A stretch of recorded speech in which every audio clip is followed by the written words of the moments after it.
Hi there. Here we are, day 23.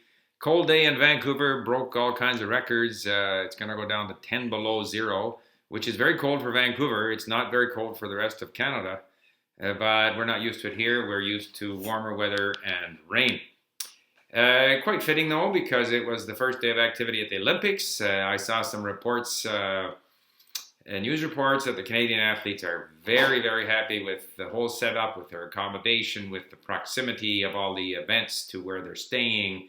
The venue is spectacular. They're just absolutely tickled pink, which is nice to hear because typically the journalists arrive first and they do a lot of complaining.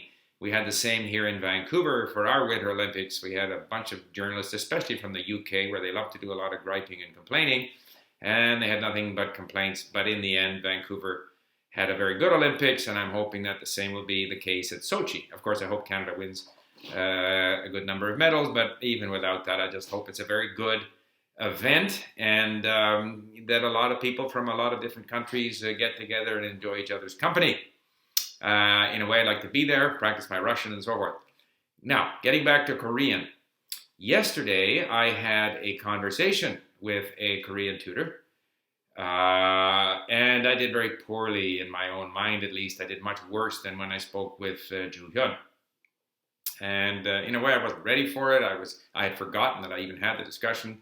I was busily reading through some articles on my computer at Link, and I got Skyped, and so I spoke for half an hour. And it sort of made me realize that, to get to where you can speak well, it takes time. But the way I'm going to get there is not by speaking more, speaking every day. I'll just repeating my mistakes. Granted, I get a report with my mistakes and I review them. But I realized that I've got to sort of redouble my efforts in terms of my listening and reading.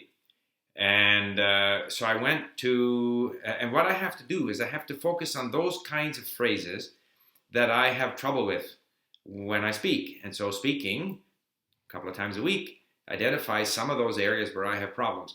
So then when I read on Link, I save phrases that represent those kinds of constructions. It might be the past tense. It might be what in English we would call a relative clause, the house which is on the hill kind of thing, how they say that in Korea, some other things.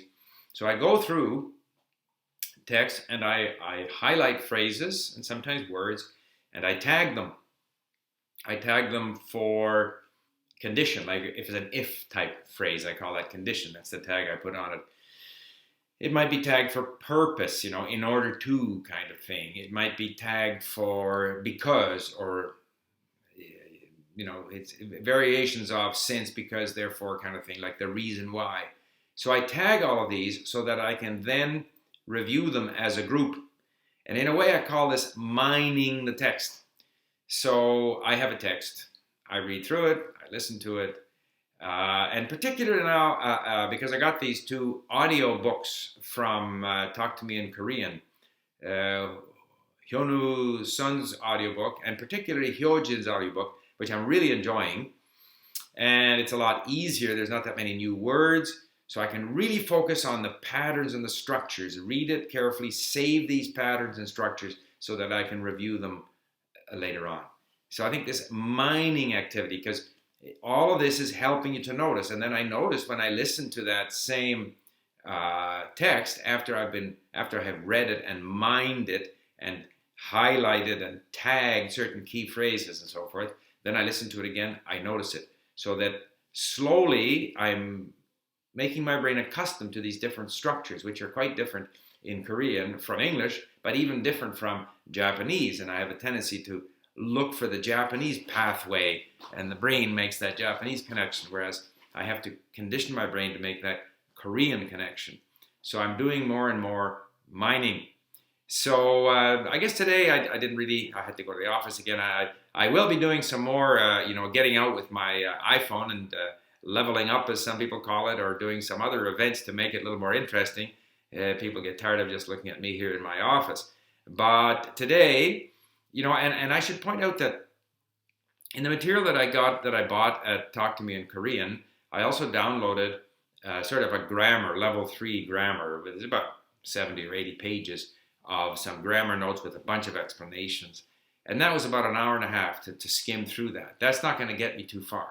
On the other hand, if I can spend some hours mining this content and continue to mine content and save phrases and words and tag them and then review them, I think that in the long run is going to be a better way, combining that with the continuing ongoing listening and reading, to get my level up.